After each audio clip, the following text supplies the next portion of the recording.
Okay, so for our first talk in our probability seminar this term, we're very happy to have Jimmy E. from Stanford.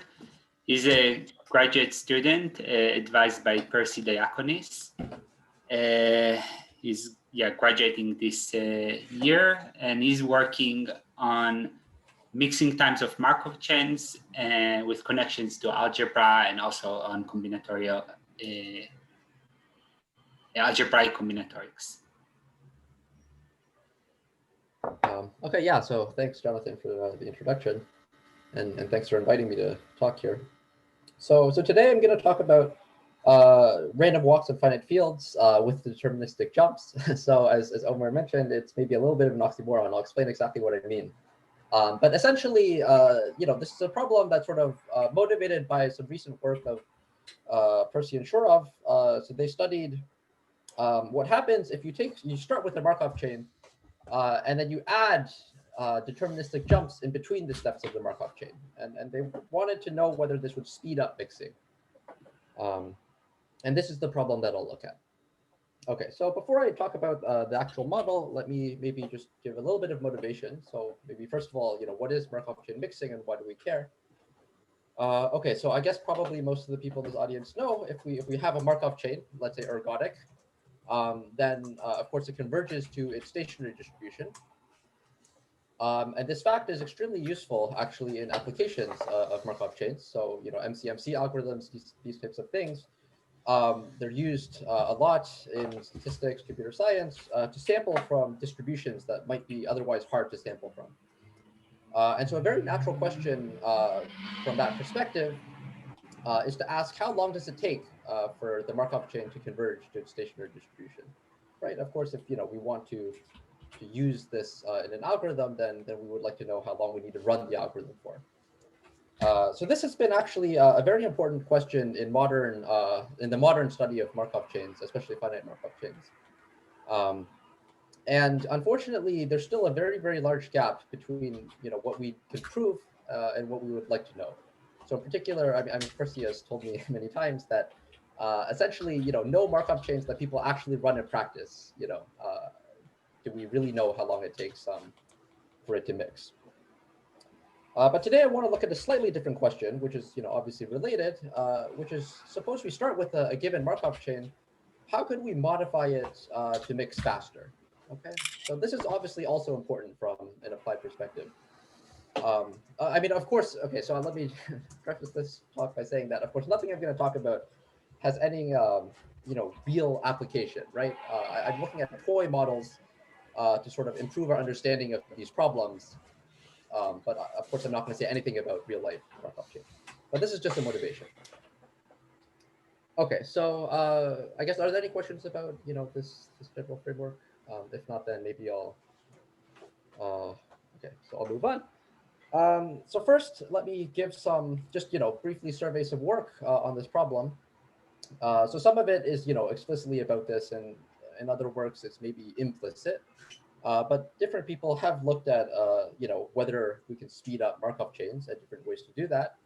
So one natural attempt is non-backtracking random walk. So here, maybe you have a random walk in a graph, and basically you just enforce that the walk can never go back to where it came from, right? So maybe this is one natural way you could try to speed things up. You can also, starting from a given random walk, maybe try to change the edge weights a little bit. So perturb the edge weights and see whether that speeds things up.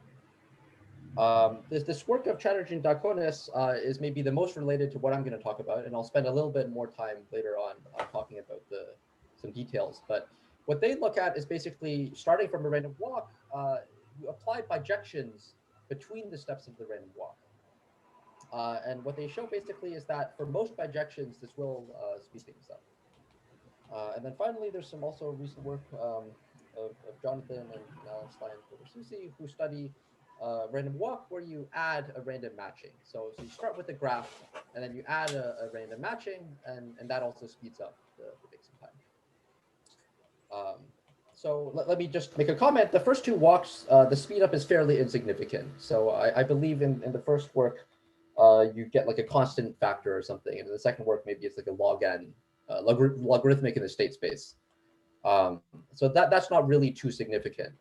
But in the latter, in this work of Chatterjee and Diaconis and the work of Hermann Susi, you get exponential speedup, which is obviously very good.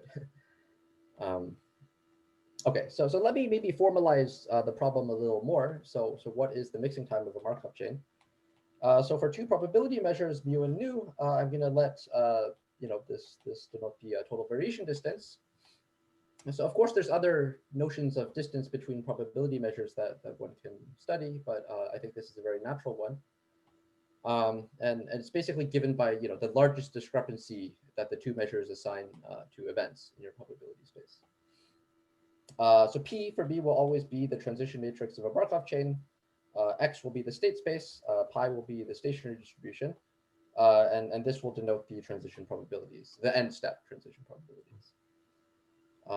Okay, so then the mixing time, which depends on the parameter epsilon, is going to be basically the first time that the total variation distance drops below epsilon. Okay, and this is after you take the soup over the whole space. So this is sort of a worst case measure of distance. Okay, so you look at the distribution of the Markov chain after n steps, starting from any state space, starting from any element in the state space, and it has to be within epsilon to the stationary distribution. So any questions about this definition? Okay, so if not, then let me define the model. So we're going to start with a Markov chain P on a state space X. And we're going to assume that it has a uniform stationary distribution. Okay, so this is quite important because bijections preserve, this uniform measure, obviously, and so that's important. So F is going to denote a bijection on X. And given this data, I could define a new Markov chain. Okay, and it's going to be given by first applying F and then taking a step from P. Okay, so hopefully it's clear by what I mean. I'm not going to write down the transition probabilities or anything. But, and just as an example of what I mean, we can consider the following walk on Z mod M for M odd, where we first multiply by 2, and then we take a step from a random walk. So here the epsilons are IID. Let's say maybe plus or minus 1 with probability a half or something like that. Okay, so this is an example of this type of walk where the bijection is multiplication by 2. Okay, so let me talk a little bit about what Professor Sharov did. So basically what they showed is that for most bijections, this walk has logarithmic, the mixing time is logarithmic in the state space. Basically, no matter what the original walk was. I mean, you need some assumptions, but okay. So let me not formally state the result, but I'll just give an example, a consequence of what they show. So if we consider a simple random walk, lazy, let's say, on the cycle of size n, then the result says that if we uniformly pick a bijection for each n, then the mixing time is asymptotically log n with high probability, okay? And if we look at simple random walk on the n cycle, then this mixes in order n squared time. So this is what I mean by sort of an exponential speedup. We go from polynomial in n to logarithmic in n, right? Which is very significant. So maybe I'll make a couple remarks. So they showed that for most bijections we obtain speedup, but it's very easy to come up with bijections that do not speed up mixing time in any significant manner. So in particular, any local bijection, and what do I mean by this? I mean any bijection, for example, that preserves the graph structure, or any bijection that maybe just swaps like 2 sites or something. There's no hope that that will significantly speed up the mixing time. Okay, and in fact, it's actually quite hard to write down a single bijection that does speed up the mixing time. And another point is that there's no really clear way to determine whether a bijection does or does not speed up mixing. Okay, so this is really one of the problems with studying things from like these sort of randomized instances, right? I mean, of course, it's nice to know that almost all bijections help, but it's maybe not so nice if you can't write down a single bijection that actually does help. Okay, so any questions about that? Yeah, I have a question. Yeah. So you wrote a uniformly random bijection. Just out of all the bijections, or those which preserve the cycle or something? No. So we definitely don't want to preserve the cycle, because if we do, then it's actually easy to see that the mixing time doesn't change at all, right? Um, you know, like essentially we want the bijection to somehow mess up the structure of the cycle as much as possible. Like we really want a very vigorous mixing. But isn't it the case in either way that if you choose a uniform random bijection, then after one step you'll be at a uniform? Sorry. I see what you're saying. Okay. So yeah, maybe let me make this clear. So we pick a uniformly random bijection, but we like a fixed random bijection at the beginning, and that sort of defines the walk, right? And then we take steps from the walk, but using the same bijection at each step. Okay. Does that make sense? Yeah. Okay. So you can think of it as like a random walk, maybe like in a random environment, or like a randomized instance of a random walk, right? So like when people talk about random walk and random graph, it's the same sort of thing. We like once and for all at the beginning fix the random permutation, and then we do random walk using the random. Yeah, thanks for asking that. I think it's very important to make that clear. So that's good. Any other questions about this? Okay, so if not, let me move on. So, as I mentioned, it would be nice to have some explicit examples, right? So, maybe if you're familiar with like the theory of expanders or something, like, most random graphs are expanders, but, or sorry, I should say a random graph is an expander with high probability, but actually writing down an expander is maybe not a trivial task. And so the question I want to study is basically, can we, find examples of these Markov chains, okay? So actually, there already are some, and it's basically the example that I already alluded to. So if we look at the Markov chain from before, what we multiply by 2 for the integers mod m, then this was actually studied by Percy along with Fan Chung and Ron Graham a while ago. So they were originally interested in studying this problem due to its connection to pseudo-random number generators. So maybe I won't say too much about that, but there's these sort of linear congruence generators, and I think that's the original motivation. And it turns out to actually be a very interesting problem. Very recently, actually, it was shown that the mixing time is asymptotically, c log m for an explicit constant c, and for maybe those of you that know what that means, they get cut off, right? And this is for almost all m, so not for all m.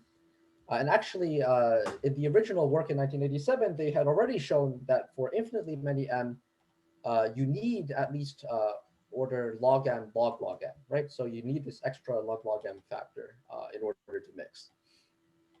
And this is basically due to some, number theoretic things that happen. So Eberhard and Barjou are both, I think, I don't know exactly what to call them, but I guess like, maybe analytic number theorists / combinatorialists. They're not really probabilists, I would say. And they were motivated by, that direction of research. So similar results hold for many linear functions, but obviously not all linear functions, because, the identity function is not going to help you. And this already gives, a large class of examples where speedup occurs. Okay, so I would say this is maybe actually one of the motivating examples for why Percy and Shirov actually looked at this problem in the first place, is because of this example. Okay, but so this example is nice, but it would be nice to have more, and in particular, this model is a little, I wouldn't say it's simple, but to get the log m bound is actually not so hard, and that's because of the fact that the function f is linear. And so really this allows you to use Fourier analysis to study this problem, and that's what I think basically all the research on this problem uses Fourier analysis. So I want to look at a nonlinear version of this random walk. So for what I want to do, I'm going to restrict myself to a finite field, so z mod p, and we're going to look at the same random walk, but now the function f is going to be allowed to be nonlinear. Okay, so I'm going to allow it to be basically any rational function, which is also a bijection. So some examples, maybe you don't believe that there are so many such functions. So obviously linear functions are an example, but other examples include f of x equals x cubed when p is 2 mod 3, and the function f of x equals 1 over x when x is not 0, and f of 0 equals 0. Okay, so I say almost a rational function. Basically what I mean is that it agrees with a rational function up to like a bounded number of points, maybe something like that. Obviously a rational function will not be defined on all of fp. Okay, and again, you can modify the model in many different ways. For me, let's just for simplicity take the epsilon i's to be uniformly distributed on -1 and 1, and we'll make the chain lazy, so we make it remain in place with probability a half. Okay, and these are just some simplifying assumptions that will make our life a bit easier. Okay, so any questions about what the model is? So by almost a rational function, again, you mean that it's equal to some rational function at almost all points? Or? Yeah, exactly. Well, at all but a finite number of points, like a bounded number of points. Yeah. But okay, but it's a finite field, so every function is equal to a polynomial even. So right. Yeah. Do you assume rational with some small degree? Or? Yeah, exactly. I'll explain. Yeah. You're right. Maybe I should have said that earlier. So yeah, exactly. So the point is that the degree of the polynomial or rational function is what's going to control the mixing time, right? So there's going to be a constant which depends on the degree. Okay. And that's exactly. Yeah. Thanks for asking that. That's a good question. Any other questions? Okay, so if not, then let me state the main result that I'm going to talk about. So f is going to be this bijection, which is almost a rational function. So here it cannot be linear. Okay, so actually the proof I'm going to discuss, does not apply to linear functions, but obviously, we know even stronger results than what I'll talk about for linear functions. And so then the walk that I just defined, what I'm going to prove is that the mixing time is almost linear. So it's faster than p to the 1 plus delta for any delta bigger than 0. Okay, and actually the delta can be replaced with some power of log, but I don't really want to worry about that. Okay, so let me say a couple things about the results. The first is that it gives another large class of examples where speedups occur. This isn't quite as good, of course, as the linear case because we don't get an exponential speedup. We go from p squared to almost linear, so it's significant but not as good. The bound is also, I think, far from optimal, and I'll talk a little bit more about that later, actually, in a couple of slides. But there's an easy lower bound of log p, right? And I think that's basically the only lower bound I know of. And so this leaves quite a large gap. And I suspect that log p is actually the answer. And let me say a comment about this constant. So of course, this big O has a constant, and the constant depends on epsilon delta, and also the degree of f. Okay, so actually you can change the f between, this is an asymptotic result, but it's quantitative, and so you can change the f if you want between the finite fields as long as the degree remains low, like bounded, basically. So any questions about this result? Okay, so if not, then before I talk about the proof or anything, let me talk a little bit about some related work. So maybe I should mention before I move on. And where is this lazy? Sorry, by lazy I just mean this walk, but like with probability half, you don't move at all. Okay. Yeah, I didn't. I mean, okay. Yeah, I didn't want to write that all out, but it's the exact same walk as that I already defined. Yeah. Okay. Let me also mention. So this work is on the archive, and you can take a look at it if you're interested. Let me mention some related work. For the function that I talked about, this f of x equals 1 over x when x is not 0 and f of 0 equals 0, it turns out we can actually do a lot better. So this is recent work with Hui Pham and Max Xu, who are both at Stanford. They're also graduate students here. This work is not quite available yet, but it's basically done. So if you want to take a look, you can ask me and I'll send you a copy. And we hope to post it soon. And so for this particular f, we actually do get a log p mixing time, okay? And this is basically why I think that the log p mixing time is maybe correct one. Yeah, does someone have a question? Okay. If not, then okay, let me just, so I'm not going to talk about the proof of this result in this talk. Let me just make one comment, which is that this result that we prove is related to this work. I guess, Bourgain Gambert, and then maybe Selberg also proved something about the spectral gap or mixing times for random walk on SL2 over a finite field. Okay, and so really our proof, sort of the only the power behind our proof are these results. So it turns out that that you can adapt these very deep results to study this problem, and this answers the problem actually that was raised in Percy and Shrove's paper. Let me also mention that that it does make sense to define the random walk that I defined for non-bijective f. Can I ask a quick question? Yeah, sure. So if f is a little more complicated than that, linear over x, anything? Yes. So I believe the result should hold for, I think, for any fractional linear transformation. If like, so any function of the form like ax plus b over cx plus d, where the determinant of the 2x2 matrix is non-zero. Okay. Can you relate such maps to just the one you have by conjugation? You mean this 1 over x? Yeah. Yeah, exactly. Yeah, I mean, it's essentially the same. I think the same random walk up to some. Right. So, but the fact that it's sorry, did I was just asking, can you say something about the spectral gap in this case? Yes, yeah. So we proved the log p bound by proving a constant order spectral gap. So yeah.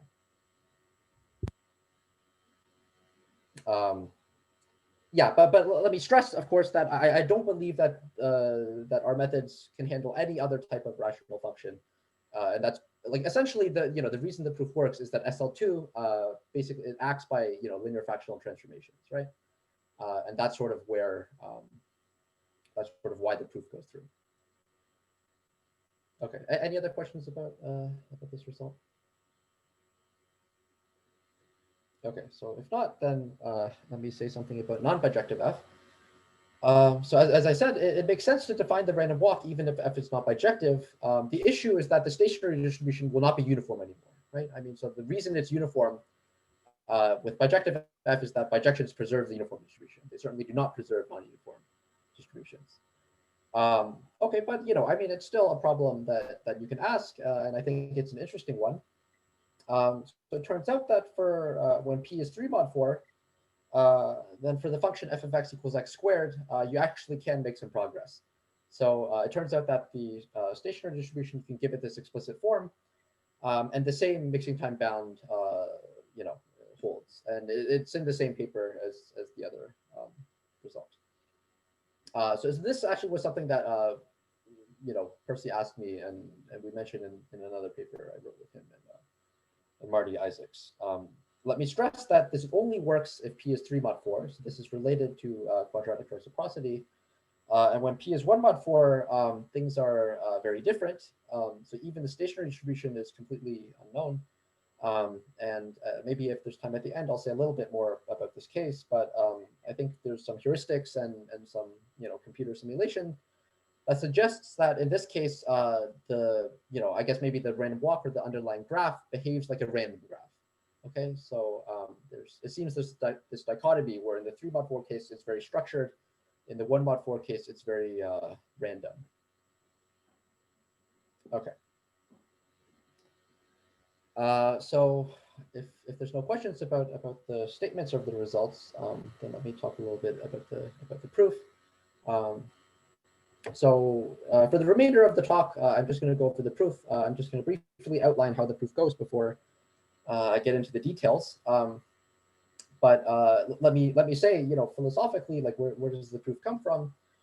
Really, the proof comes from, or it borrows heavily from analytic number theory. Okay, so the point is that, okay, so it's using something called Cheever's inequality, which I'll explain in more detail. you can reduce the problem of controlling the mixing time to a problem of counting solutions to do this equation, right? Which is an algebraic equation. For where here the S is any subset of FP. Okay. Okay, so for any subset S, this problem is, I mean, it's also very hard. There's really nothing you can say. But because of the structure of this random walk, it turns out that for most sets S, we can sort of handle them. Okay, like we can get a sort of crude bound that's good enough, and so that lets us reduce to counting solutions for special S with a lot of special structure, and I'll also explain what that means in more detail later. Basically, that it can be written as the union of a small number of arithmetic progressions. Okay, and then finally, once we reduce to this special case, it turns out that analytic number theorists also care a lot about this problem, and they've developed a lot of very, very powerful tools to study these types of problems. So let me say that the analytic number theory, so exponential sums, the Bay bounds, it's not trivial to apply them, and the results that I need, aren't. I don't believe that they appear in the literature. Of course, there's related results, and the proofs are, borrow heavily from things already in the literature, but they are new. Okay. So any questions about the outline of this proof? Okay. So if not, yeah, I guess maybe this would be, if we want to take a break, this would be a good place to pause for a couple of minutes. And I can answer any questions anyone maybe has.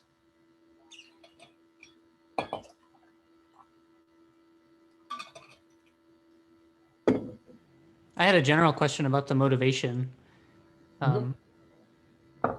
Yeah. How the speed up would really work in practice. I mean, you're doing something else that's random, so are you really gaining anything? But I guess the point is there's some calculation you can do beforehand to store. And yeah, that's a good question. I should have mentioned that actually. So I had actually meant to mention this. So yeah, so the point is that Percy-Shortov's result it's nice, right?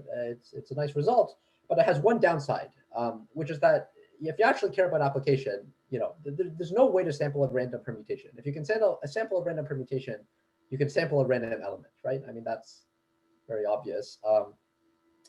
And so in practice, you shouldn't be able to expect to pick a random permutation at all. And so that's why their work does leave, I mean, there's a very large gap between their work and actual application, right? So I think that's one reason why we should care about finding explicit examples, is that for walks people actually care about, you shouldn't expect to have a random bijection, but maybe you can find some bijections, somehow. And then the question becomes like, do they speed things up or not? Okay. And that's, I think, a good reason to try to find examples. Does that answer your question? Yep. Thanks.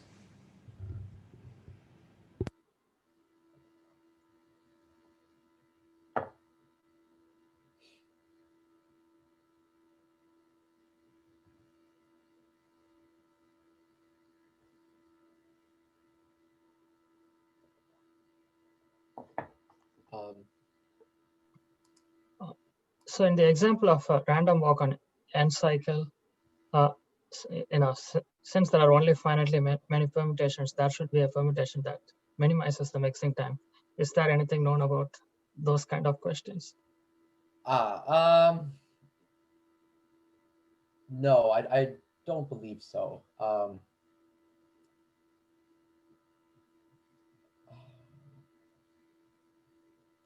Although probably, I would suspect that most bijections actually have essentially the same effect. I mean, there's sort of this idea, I guess, that if you have a random, that like a random permutation should somehow, it shouldn't really matter. Like, how should I put this?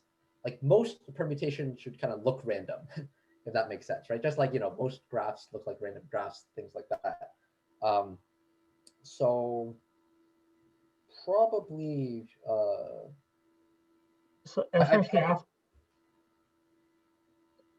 essentially, after this permutation, the adjacents, well, the graph looks kind of like an expander, I suppose. Yeah, exactly, something like that, right? I mean, it's a little different because the random walk I'm talking about is not reversible, right? So I mean, it's not quite like random walk in a graph, but yeah, I think it's something like that, Yeah, which is that. So I think that.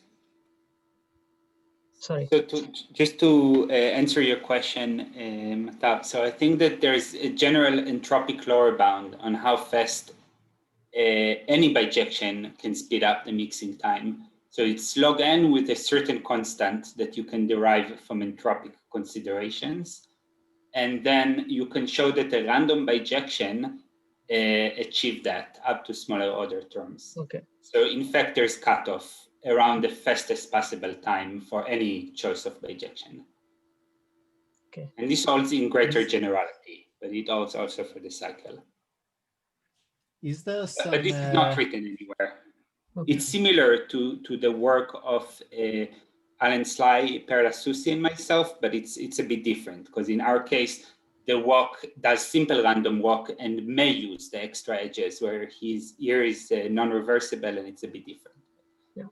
Yeah, you're basically multiplying the transition matrix by permutation matrix on the right. That's the new transition. Exactly. Yeah. And so it cannot be reversible anymore, right?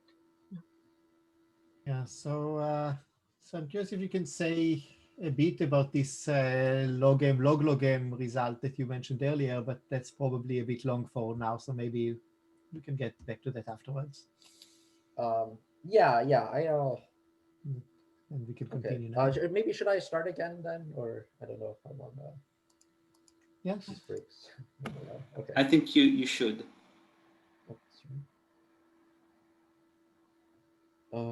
Okay, right. So as I was saying before we pause for a bit, so right. So this is the sketch of the proof. So let me now talk a little bit more in detail about how the proof goes.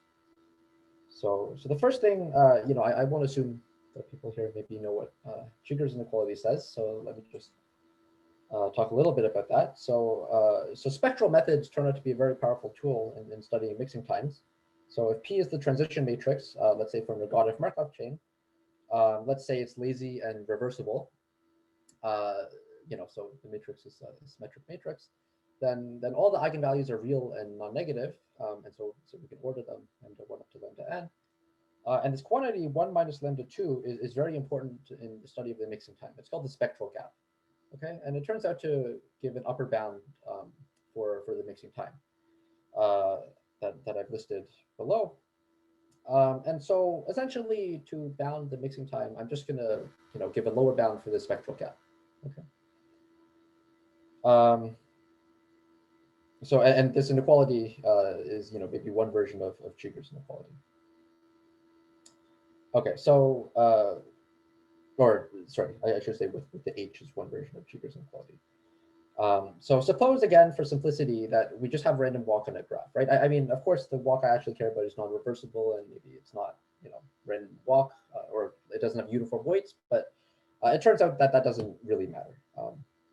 Okay, so suppose that P is simple random walk on a deregular graph G.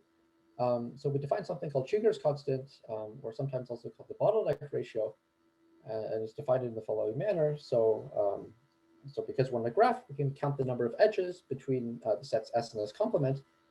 So that's what this E of S complement denotes. And we divide by D times the size of S or S complement, depending on which is smaller. Okay. And it turns out that this quantity is related to the spectral gap, and therefore also the mixing time. So let me just maybe say something about why. So you can think of this quantity as really telling you whether you have bottlenecks in your graph, right? So if you have a set S and a set S complement, and let's say there's a single edge between the two of them, right? Then we would expect the mixing time to be long, and that's because your walk will be in either S or S complement, and it'll be stuck there for a while. Okay, like, you know, you won't be able to leave the set for a long time because there's only a single edge that lets you leave. And so, you know, this quantity h of g is going to be small, and that means the spectral gap is small, and so the mixing time will be large. Okay.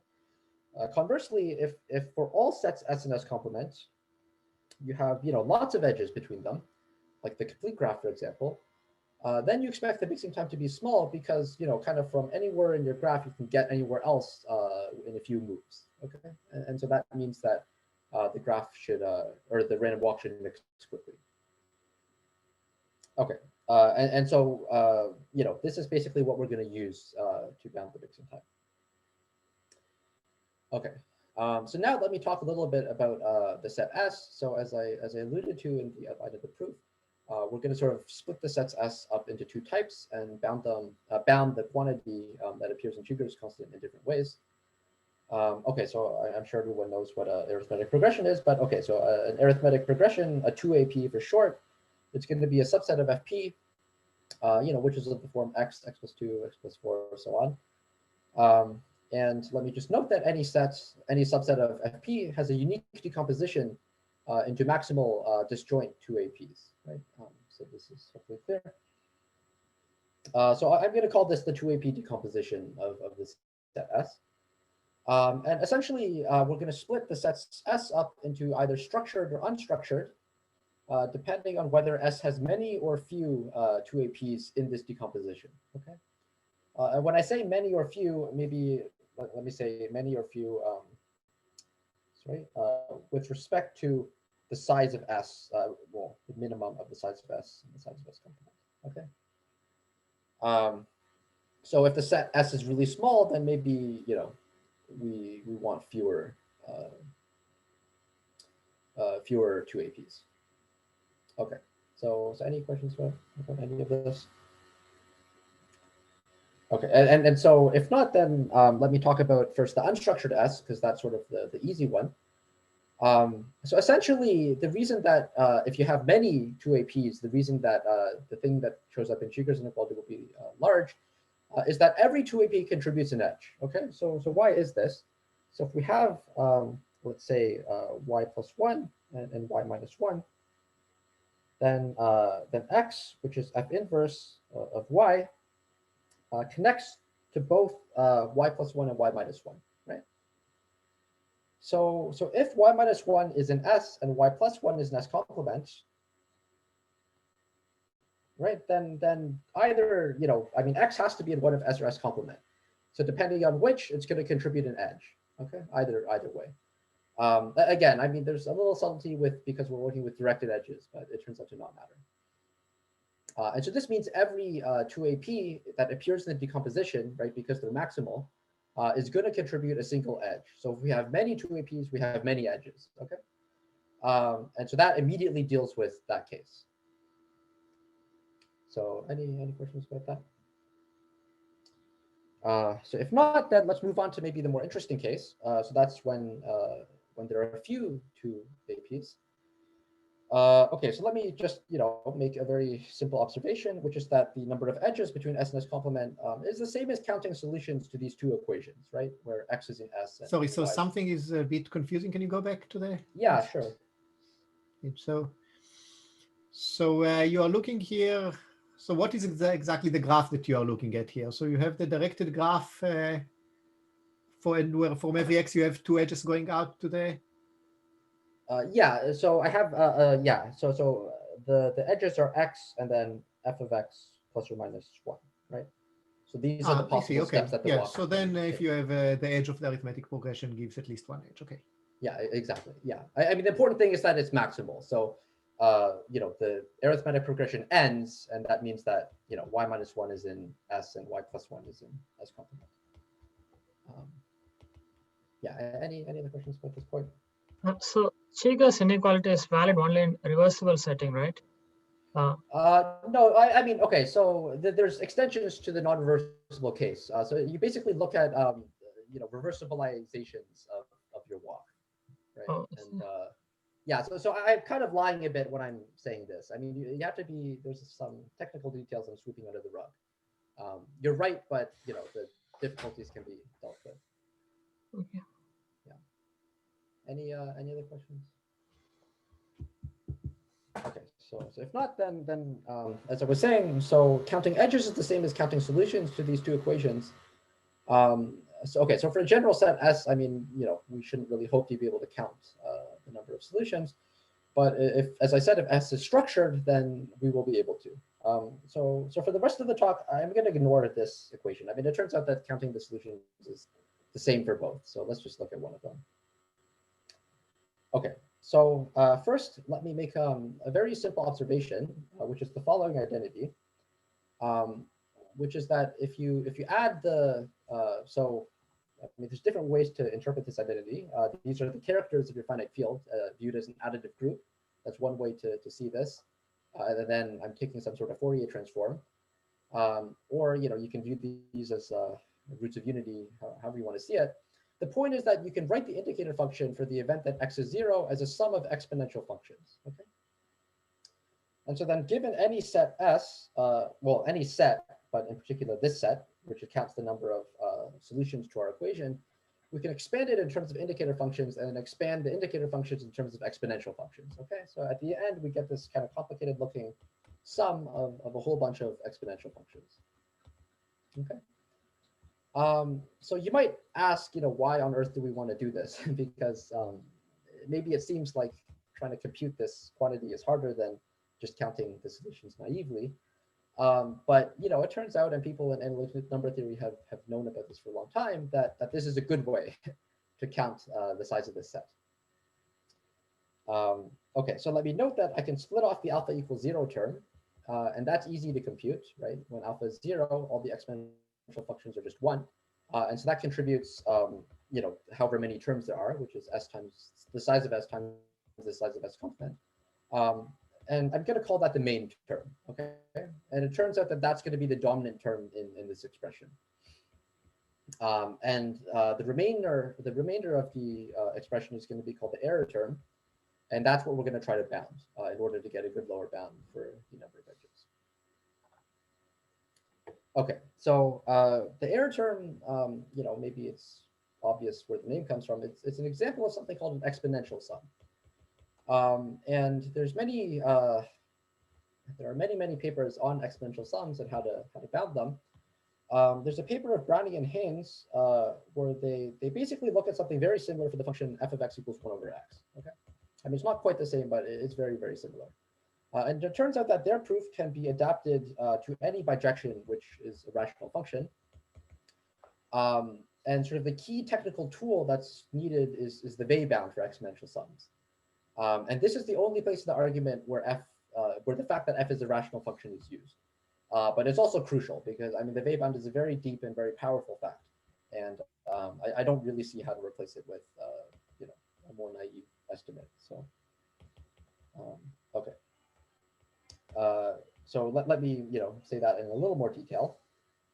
So I'm going to use this notation, which is, comes from analytic number theory. So the error term I'm going to call R, and it's just the sum where alpha is not 0. Okay, so by the triangle inequality, we can sort of move the absolute values inside and get that R is bounded by this quantity. So we have we sort of split this complicated sum into two smaller sums, right? We have a sum over x and a sum over y. The sum over y is called a linear exponential sum for hopefully obvious reasons. And the sum over x is a nonlinear exponential sum. Okay, and it turns out that we need different techniques to control each one. So let's talk about the nonlinear sum first. So as I alluded to, the key technical tool is something called the Weil bound. So the following formulation I'm going to use, I found, I don't even know if it's due to Gutierrez and Shkrolinski. I think probably it's been known for a long time since before then, but that's where I found it written down. So it, follows from the Weil conjectures from algebraic geometry. I guess this particular bound follows from the one for curves, which is originally due to Weil. And basically what it says is that if you take the sum, I mean exactly the sum that appears here, but over all of fp except the poles of q, the rational function, then we get a very good bound, right? We get, instead of the naive bound of p, we get p to the half. Okay, so we get a square root savings. The fact that we have to avoid the poles of Q is actually not important at all, because we're going to assume that the degree of Q is bounded, right? And so this basically is like a plus, d, which is a lower order term. And so we can, extend the rational function however we want. Okay, so I'm not going to say too much about how to go from the Weil bound to the bound. So again, remember that we don't care about the sum over all of FP. We care about the sum over S, right? I'm not going to say too much about how that's done. It essentially follows some, somewhat standard arguments from analytic number theory, right? So this paper by Haynes, for example, do this for the function 1 over x, and there's sort of this machinery that goes from what's called this complete exponential sum to an incomplete exponential sum. But let me just state the final result that we obtain. So, as an intermediate step, basically you look at this sum over of squared, so again, over here we have a sum over S. We're assuming that S can be written as the disjoint union of two APs. And so I'm going to break my sum up into a sum over, the two APs, and then a sum over the elements of each arithmetic progression. And we obtain the following bound. And then Cauchy-Schwarz basically gives us the bound that we actually use. Okay. So any this is where you require that f is nonlinear? Yeah, yes, exactly. Yeah, that's also, that's a good point. So this is also where we require that f is nonlinear. So to apply the Weil bounds, we need that f, like that this rational function is not the constant function, right? I mean, for obvious reasons. And to apply it properly, f needs to be not a linear function. So isn't f equal to p over q? Yeah, exactly. Yeah. Yeah. But again, like as I said, the Weil bound only works when you sum over all of FP, right? And we don't want to sum over all of FP. We want to sum over a subset of FP. And so that's actually where the work comes in. I mean, it's not a trivial task to go from the complete estimate to the incomplete estimate.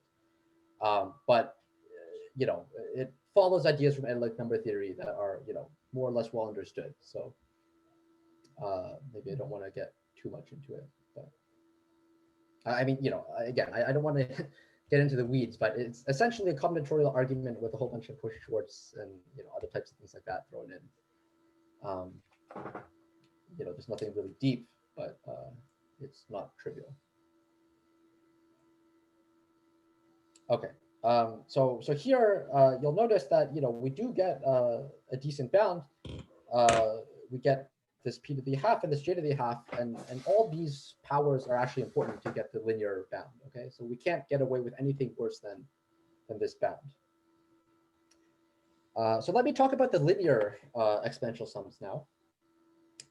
So first, let me make the observation that if S can be written as a disjoint union of two APs, then S complement can also be written as a disjoint union of two APs. Right? So the same number. So I mean, if that's not clear, let me maybe just draw a simple picture. So first of all, let me say that by dividing by 2, which we're allowed to do because we're working over a finite field, we can just work with intervals instead of two APs, for example, right? And so then if this is S, then S complement is clearly also we need of the same number of intervals. Okay, so we write out S complement as that disjoint union. Let me just make the simplifying assumption that all the intervals are of the same length. This is not really a big problem because we can reduce to that case. And so what remains is to bound this sum, which is also an exponential sum, but linear now. Okay, so how do we do that? So let me make a further simplification so that I can actually maybe write down the proof, which is that let's consider when j is equal to 1. Okay, so instead of a union of intervals, let's just take a single interval. As I said, in the sum, it doesn't matter whether we consider arithmetic progressions or intervals because you can absorb the 2 into the alpha. Okay, so let's just think of an interval instead for simplicity. So then, this linear sum is a geometric series. And so we can write down an explicit formula for what the sum is, and then use, some elementary bounds to say that this quantity is bounded by P over the absolute value of alpha. So here we take alpha to be the representative that's, between minus P minus 1 over 2 and positive P minus 1 over 2. And so then if we sum over alpha not 0, we get a bound of P log P, okay, which is quite good. So of course, this bound is for a single interval. What do we do when there's more than one interval? And so it's a little complicated, but also, fairly elementary. So maybe I'll spare you the gory details. But the heuristic is that, okay, so first let me do the following. So I split my sum into a sum over the intervals and then a sum over the elements in each interval, right? And then I note that because we're dealing with a linear sum, I can basically just take my sum over an interval and move the interval to start from 0, okay? So here my i's naught is going to be 0, 1, up to L prime minus 1. And xj is going to be sort of the first element in each interval, okay? And so I can factor the sum into a sum over j and then a sum over a single fixed interval, okay? Now we already know how to bound this because we're just summing over a single interval. Let's pretend for a moment that the sum over j, I mean the xj's do not form an arithmetic progression, but they sort of do in the sense that they're well spaced, right? So because the intervals are disjoint, xj minus xj prime is bigger than L prime times j minus j prime, right? And so for, because they're well spaced, they somehow behave, the sum behaves a bit as if they formed an arithmetic progression. So let's for a moment, pretend that they do. Then what's important is that the sums over j and the sum over y, they oscillate sort of, at different scales, okay? And so maybe to draw a little picture here, the sum over j, or the sum over y, let's say, when we sum over alpha, the value of the second sum kind of decays, right? So it starts off large and then sort of drops off and becomes smaller and smaller. The sum over j, on the other hand, so this is for the y sum. The sum over j kind of does the same thing, but like over and over and over again, right? And again, that's because it acts a little bit like an arithmetic progression of length L prime because of the spacing. You should think that it kind of decays, but then at some point it goes back up again and then decays again and goes back up and decays again and again. And okay, so if you believe that and you just replace the sums with the bounds that you get from that heuristic, then you get the needed bound. Okay, so up to some log factors which aren't really important, you get what you need. So to actually do it carefully requires some careful estimates, and so you have to sum over alpha, and you turn the sum into blocks. So you sum over a block of length p over L prime. And then you sort of average within the block for the y sum while keeping the j sum as it is, and then do the sum over alpha with only the j's. So again, I don't want to get too much into the details, but the end result is the following sum for the linear exponential sum. Okay, so I guess maybe I don't expect you guys to be any questions about the linear exponential sums maybe before we move on.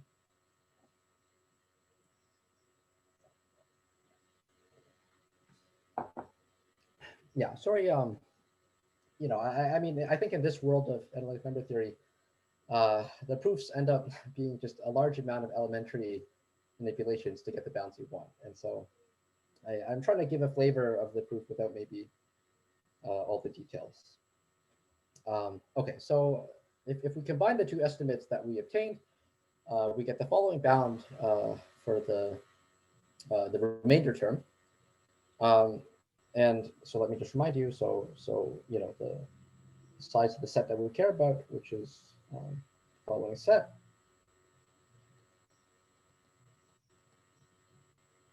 Right, so the size of the set is equal to size of S times S complement divided by P plus R. And so when J, L, and L prime are sufficiently large, the error term will be dominated by the main term. Okay, so we need something like J, L, L prime is bigger than I think P to the 3/2 plus epsilon, something like that. And this basically is guaranteed by our assumptions on S. Okay, so we're assuming that S is structured, i.e., it's the union of a few 2APs, and so that'll guarantee that this condition is satisfied. Okay, and so because of that, we get a good bound for the number of edges. So to combine this, so what ends up being the threshold between few APs and many APs? Yeah, I can explicitly write that out. So what you need is that J is less than or equal to, let's assume that the size of S is smaller than the size of S complement. You need this inequality to hold. Or sorry, I guess, okay. I think I used like a delta or something like that. Yeah, so I mean, of course, you know, I didn't want to track all these things, but to do the proof, you need to be quantitative, right, and carry around everything very carefully. But yeah. Any other questions about this? Okay, so if not, let me. So that completes the proof. So we're done. Let me talk a little bit about some problems that remain. So the first problem is that, you know, as I already mentioned, the upper and lower bound have a very large gap, and it's natural to ask, you know, what is the true answer? What is the mixing time? And maybe, you know, once we figure that out, a more ambitious question would be, is there a cutoff? So when f of x is 1 over x, as I said, we know that log p is correct. Although maybe let me also mention that we do not get cutoff, and I don't know how to, you know, get it from our methods. So, you know, is that true in general, or maybe are there some rational functions where we get a worse bound? Another thing I said was that when f of x is x squared and p is 3 mod 4, then we understand the stationary distribution, and we're able to say something about the mixing time. When p is 1 mod 4, you know, can we say something? So as I said, the associated graph seems random.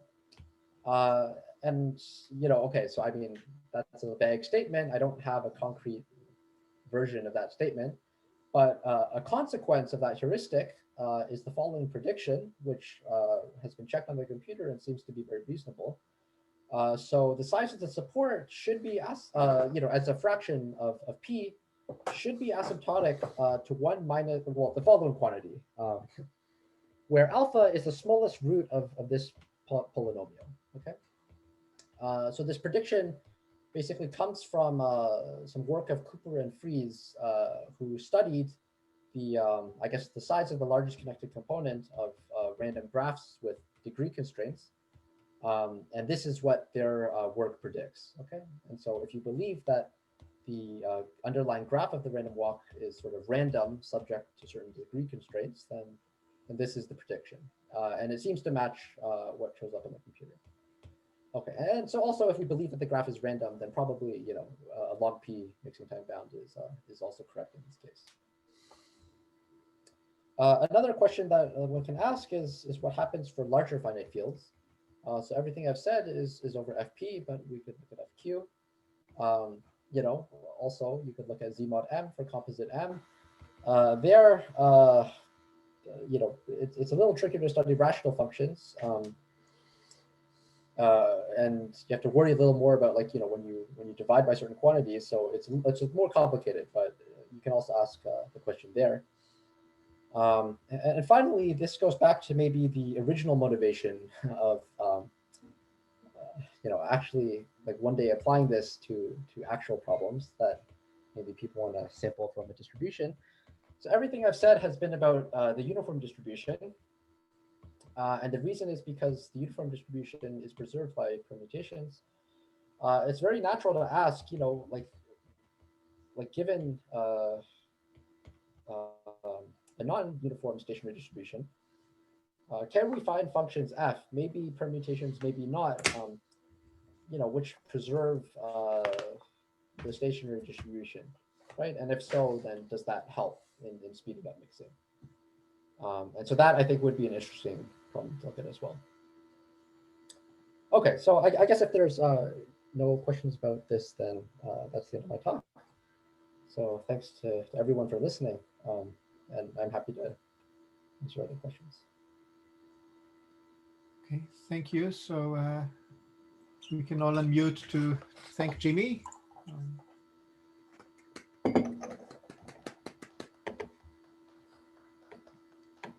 And I think, so I will stop the recording now and we can have some discussion and questions.